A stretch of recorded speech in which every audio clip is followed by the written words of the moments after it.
And I am American and I am black. I mean, I can walk down the street, Dar es Salaam, and people are various hues. I don't think I'm light, but somehow they can tell I'm not one of them because I got this American thing going on. And that's okay, because whatever African there certainly we all have Africanisms, that were brought over, and things that we say and do and ways that we move. But to be a black American. But you see, all that came from slavery, though. Oh, yeah, no doubt. All that stuff came from slavery when you separate the light skin. Well, it came from being brought over here. Yeah. The whole colorism. Yeah, sure. Yeah, and we still continue with that stuff. Yeah, but, it came propaganda. From slavery, but some of it does. But it fascinates that whole me, Marjorie. colorism thing, I mean, we had that discussion earlier this week or last week. I mean, it's all over the world. People have issues with color all over the world. Yeah. But you know what fascinates me, Marjorie? What's that? Your phone's dying. Yeah. A Chinese that comes from China is a Chinese American. Because a Russian China, that comes from but they Russia. don't call themselves that Chinese people are Chinese. They don't really even call themselves Chinese Americans. They'll call themselves Chinese and you know what? If that same Chinese person was brought up here and their parents were here, or they were brought up here, maybe. But maybe if they went to China, people would be able to tell. I know if somebody was brought up here in Addison, New Jersey, was an Indian, and finally, in the 10th grade, their parents took them to India, if they walked outside, the other Indians would know that they were an American.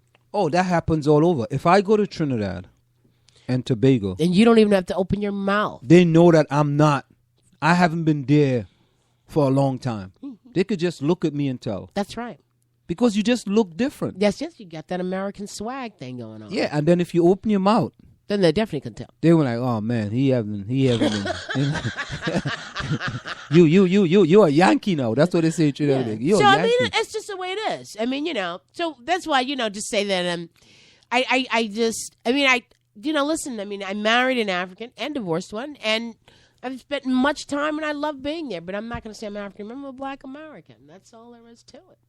Yeah, I mean, I don't have problems. Do you understand what I'm saying? It's not, I have no hatred or antagonism whatsoever. I mean, I really like the continent, but I do know that, Motown is the music of my tribe, as we started out earlier. Now let's look back at the candidates thing and see if anyone's. I wanted to help you read this quick article to you. It's from NPR. I'm a Voter app at the top of your news feed actually makes a difference. It says you thought that I'm a Voter app at the top of your Facebook news feed was just cute, right? Well, it actually makes a difference. No, really. Some serious scientists collaborated with Facebook in 2010 and found that the app added 340,000 additional voters that election cycle. Here's how the New Republic explained the methodology. With Facebook's cooperation, the political scientists who dreamed up the study planted that graphic in the news feeds of tens of millions of users. Other groups of Facebook's users were shown a generic get out the vote message or received no voting reminder at all. Then in an awesome feat of data crunching, the researchers cross-referenced their subjects' names with the day's actual voting records from precincts across the country to measure just how much their voting prompt increased turnout. Overall, users notified their friends voting were 0.39% more likely to vote than those in the control group, and any resulting decisions to cast a ballot also appeared to ripple to the behavior of the close Facebook friends, even if those people hadn't received the original message. That small increase in voter turnout rates amounted to a lot new votes. The researchers concluded that their Facebook graphic directly mobilized 60,000 voters, and thanks to the ripple effect, ultimately caused an additional 340,000 votes to be cast that day. Remember, the 2000 election was decided by 537 votes in Florida, so you could say Facebook has the potential to sway the elections. With that in mind, Mother Jones took a critical look at Facebook's Get Out the Vote initiative. The magazine took issue with the fact that Facebook conducts these experiments without telling users. For example, to make experiments scientifically valid, thousands of users, the control group, have to be excluded from the prodding of I'm a Voter or I Voted app. What's more, Mother Jones points out the company is experimenting not only with the megaphone app, as they call it, Voter app, but also with the content of your news feed. That's good because that's a major problem that most people don't go out and vote, and only certain people. Okay, here we go. We got some results. The 2014 Do we have general results? elections. Yeah, hold a minute. Well, wait a minute. I want to see them. Don't tell me. Don't tell me. This is Essex Representative. Thanks to Facebook. Donald Payne won. Of Yolanda Dentley came in second. What do you think about this Donald Payne winning? And I hear that he's not all that, but that people just vote for him because of his dad. Republican Freeland Heisen won. He got 50%. Are these are definite or projected? Yeah. County Executive D. Vincenzo won 77%. So why is everybody? Have you ever met that guy? Board of Chosen Freeholders at Large. Let's look and see that. Okay, hold on. That's not fair. Wait a minute. I told you where to go, and now you're like stealing the thought. Patricia Siebel. What are you looking at? Because mine hasn't. EssexClerk.com election. Essex Clerk. Yeah. Levy Jones. How many seats are they vying for in the freeholder here? There were 9 seats. Board of Chosen Freeholders at Large. District 1.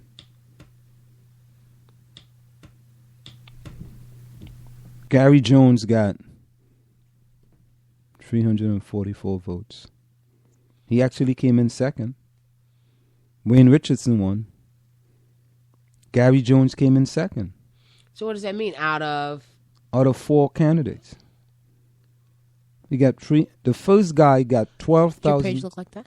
812 votes. Gary Jones got 344. 2.5%. He came in second. So, okay, wait a minute. Cory Booker got 78% of the vote. Yes. Okay.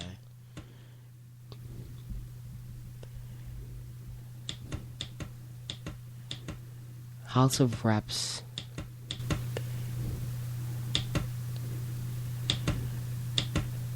Ten write-in votes. Donald Payne got 90% of the votes. India Laria won. India Laria and Vic DeLuca won. Really? Vic DeLuca got 4,638 votes, 45.47%. And India Laria got 3,527 votes, 34.58%. Kurt Kiley got 1,073 votes, 10.52%, and Bob Perez got 900. I don't want you seeing this before me. Are you on the same page? Yes, I'm on the same page. Hold up, Bloomfield. Don't go there. It's interesting the India Lowry one. I wouldn't have expected that. See, I'm glad I ain't putting money on that. I told you those were the 2 picks, right? I told you that. Township Committee. So let's see. So we have Vic DeLuca with 4,600 votes. Mm-hmm. A total of 10,000 people came out. That's cool. I wonder what percentage of the electorate that is. Okay, here we go. Township Committee. Just as we taught the top 3 in Maplewood. I don't want you to tell me. I want to see it myself. Elizabeth Baker got the highest amount of votes, 5,884. And this is a special breaking news being reported by the South Orange Maplewood Online Radio Experience. This is breaking news being reported by the South Orange Maplewood Online Radio Experience. The 3 candidates that won for the Board of Education election, Elizabeth Baker coming in front with 5,884 votes, or 31.39%. Donna Smith came in third with 5,441 votes, or 29.03%. And Maureen Jones came in second with 5,519 votes, 29.45%. Goodwin Maloku came in fourth with 1,840 votes. 9.82%. See what I told you? I told you that was it. Elizabeth Baker, Donna Smith. Yep. I wonder why her name is next, though, if it's not in this order. Elizabeth Baker, 5,884. Donna Smith, 5,441. And Maureen Jones, 5,519. So what about Melbourne? Did your person win in Melbourne? I didn't have any person. The person in Melbourne was Sharma, Joy T B. Sharma.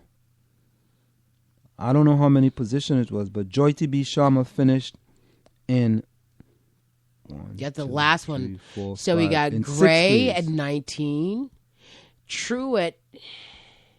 This person Lou. Truitt at 19. It doesn't even. Lou at 17. Resnick at 11%. Gomez at 13%. Then Sharma at 9%. And then Kasdan at 8%. There's a write-in votes. 58 write-in votes in Maplewood. Yeah. I wonder who they wrote in. I wrote my name on there to vote for myself, and then I put you on. So think about it. Think about it. I think this is important to understand in an election here in South Orange and Maplewood, and it depends on when the election is. If you can garner 5,000 votes or 5,500 votes in an election in South Orange and Maplewood, in a Board of Education election, depending, there's a great possibility that you can win. Well, you know what? See, I wish I could do math, because if it said that 10,000 people voted, yes? No, 18,742 Is that what you saw for when it came to... Total. 18,742 people voted in the Board of Education election. Oh, how many voted in the Township Committee election? Oh, okay. All right. Let's look at that. In the Township Committee, you have... Oh, but it's got to be less. Because, well, then how did South Orange... So this is the only thing that South Orange people had. Maplewood. This is only Maplewood. This is not... The Board of Education... This is Maplewood, South Orange members, Board of Ed. The Board of Ed is South Orange and Maplewood. Right. The Maplewood Township Committee is only Maplewood residents. That's right. So how many people voted? 10,200 voted in Maplewood. So... The other 8,000 people must come out of South Orange? Do you think that would make sense? Because you have a total of 18,000 votes. 10,000 people in Maplewood voted. No. Yeah. It's separate. No. Do you understand what I'm saying? You're saying that the same 10,200 that voted in the Maplewood Township also voted in the Board of Education. For somebody in the Board of Ed, yes. No, there's a great possibility that some people voted in the Township Committee and not voted in the Board of Education. I think there's a greater... So you really can't... You can say that. You can't say it. Anything for sure. No, you can say that the 10,200 that voted in the Maplewood Township Committee also voted in the Board of Education. Yeah, you can say that. And then 8,000 people in South Orange. You can say that. Came out to vote. I mean, that's just speculation. Yeah, that's speculation. No, but you can say that. Yeah. So in Maplewood, it only takes like 3,500 votes to win. That's not much. I would like to know what percentage of the electorate actually came out and voted.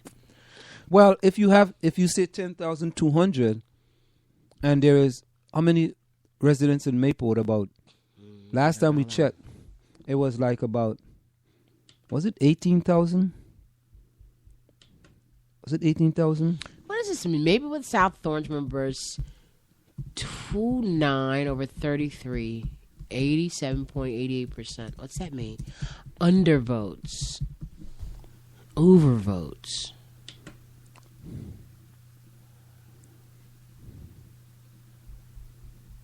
$1,840 people. That's a big deal. And, Maureen Jones and Donna Smith are almost, less than 100 people away from one another. I mean, that's expected because it was a ticket. But Elizabeth Baker got the biggest chunk of people. Maplewood has 23,867 residents. According to the 2010 census. 23,000? Yeah, 800. So less than half of the people came out to vote. But then a resident could be a child. True. Yeah. True. So it's kind of hard to figure out how many people actually came out to vote because, at that moment, you don't know what percentage is adults, what percentage is kids, what percentage is babies? You know, so but no one under 18, hopefully.